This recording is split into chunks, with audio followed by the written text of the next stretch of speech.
مولانا مودودی رحمۃ اللہ علیہ نے مسلمان کا حقیقی مفہوم یہ مضمون لکھا. وہ کہتے ہیں کچھ لفظ ایسے ہیں جو دن رات لوگ بولتے ہیں مگر ان کا وہ معنی جس کے لیے لفظ وہ بنایا گیا تھا اس سے لوگ بے خبر ہیں. اپنی طرف سے کچھ انہوں نے معنی بنا رکھا، اس لیے وہ کہتے رہتے ہیں کہ ہم مسلم ہیں فلاں، مر حالانکہ اسلام کی حقیقت اور روح ان میں نہیں ہوتی. تو اس لیے یہ سمجھایا کہ تین طرح کے لوگ ہیں. ایک تو سرے سے کسی مذہب کو مانتے ہی نہیں، جو ان کی سمجھ میں آئے پڑھے ہوں یا ان پڑھ ہوں وہ اپنی مرضی کرتے. ایک گروہ ہے جو کہتا ہے کہ میں فلاں مذہب کو مانتا مگر عمل اس پر نہیں کرتا، بلکہ الٹا جو اچھے برے کام کرتا نا اس کے لیے اپنے مذہب کو توڑ موڑ کر مطابق بناتا رہتا. یہ منافقوں کا گروہ. اور ایک جو ہے مقلدین کا کہ ہمارے باپ دادا یہ کرتے تھے، یہ دنیا میں یہ ہو رہا. یہ جانوروں کا گروہ، ڈنگروں سے ہی برا کہ ان کے پاس سوچنے سمجھنے کی کوئی صلاحیت ہی نہیں، غور ہی نہیں کرتے. تین گروہ بیان کی جو ان ساری چیزوں کے خلاف ہوتا، نہ اپنی مرضی کرتا ہے، نہ مذہب کو اپنی خواہش کے مطابق بدلتا، نہ لوگوں کی پیروی کرتا، بلکہ عقل سے یہ سوچ کر فیصلہ کر کے کہ اللہ ہے، اس نے رسول بھیجے ہیں، اس کی کتاب، پھر اپنے آپ کو اس کے سپرد کر دے.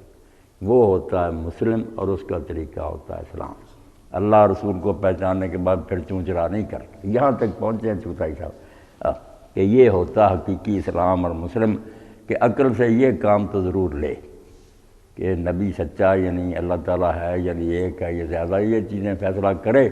مگر جب پھر ہاتھ میں آ جائے سرا کہ اللہ ہے اور اس کا رسول سچا، پھر قصہ ختم، پھر اپنی باغ ڈور ان کے حوالے کر. اللہ اکبر.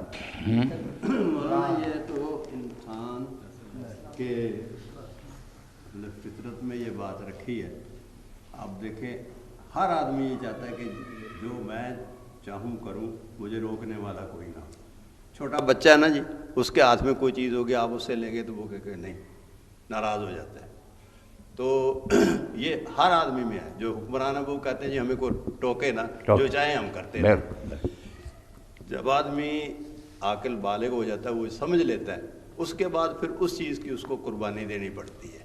یہی اصل میں قربانی ہے، سرنڈر کرنا، اپنے آپ کو سپرد کرنا.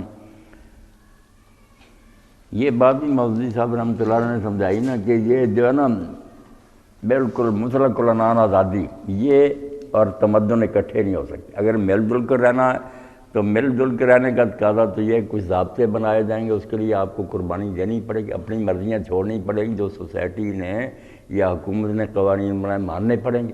اگر ہر شخص